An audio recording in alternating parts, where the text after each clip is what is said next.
கர்மாவுக்கும் விதிக்கும் உள்ள என்ன வித்தியாசம்? கர்மாங்கிறதுக்கும் விதிக்கும் உள்ள வித்தியாசம்.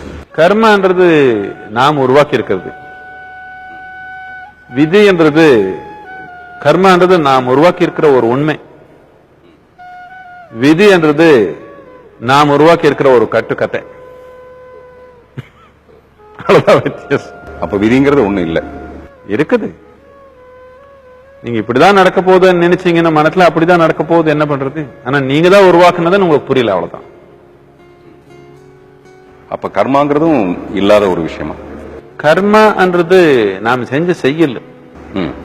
நாம் செயல் பல விதமா செய்வோம். உடல் நிலையில செயல் செய்வோம், மனநிலையில செய்வோம், உணர்ச்சி நிலையில செய்வோம், நம்ம உயிர் சக்தியிலையும் செயல் செய்யப்பட முடியும். நாம் பிரத்தியொரு செஞ்ச செயல் எல்லாமே அதோடைய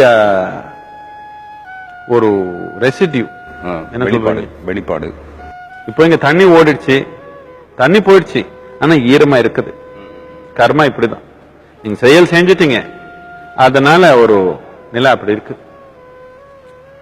இப்ப ஈரமா இருக்கிறதுனால நீங்க கொஞ்சம் கவனமா விழிப்புணர்வா நடந்து போலாம். அதனால விழிப்புணர்வு வந்துருச்சு அதே ஈரத்தினால.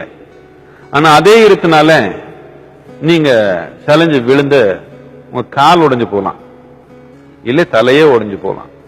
ஆனா ஈரம் ஈரம் தான், அது பாட்டது இருக்குது. ஈரமா இருக்குதுன்னு நம்ம ரொம்ப விழிப்புணர்வுன்றது நம்ம வாழ்க்கையில கொண்டு வர முடியும். இல்ல கால் உடைச்சுக்க முடியும், இல்ல தலையை உடைச்சுக்க முடியும். இந்த கர்மான்றது தானா அது ஒண்ணும் பண்ணல. இது பழைய செயலுடைய ரெசிடியூ அப்படியே இருக்குது. இப்போ நீங்க பழைய ஜென்மம் எல்லாம் விட்டுடுங்க.